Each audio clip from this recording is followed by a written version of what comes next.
district ng mga proyekto. Nabibigyan ng priority. Dili mo to. Kung ako yung paraling maging senador, bubuto po ako at magpapasa po ako ng batas na i-stop ang paggamit nito.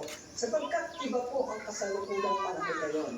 Marami po tayong issues sa korupsyon, mahirap ang buhay, maraming hindi nakapag-aral, maraming nawawalan ng trabaho. Subalit hindi po ito agad-agad magagawa. Hindi po ba?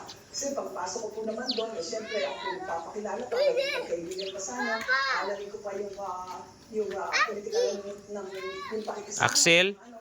Ang akin pong titignan yung type E, ang ating tinatawag na controls. Now, pagdating po kung ako'y tatanggap, pwede mo para natin ipakita na pwedeng magamit sa tama ang port travel funds. Salamat po. Commissioner Mendoza, di pa po ba kayo nagsasawa sa kapilalian sa gobyerno? Gusto niyo pa kong sumali sa napakarulang larangan nito? Ang pagmamahal po ay hindi nagsasawa.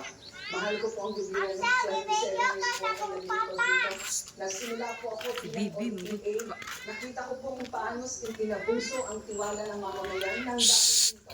Muli akong sasabak sa hindi kagandahang aspeto ng trabaho at ipapakita natin marapat tayong magkatiwalaan at hindi lahat ay magnanakaw.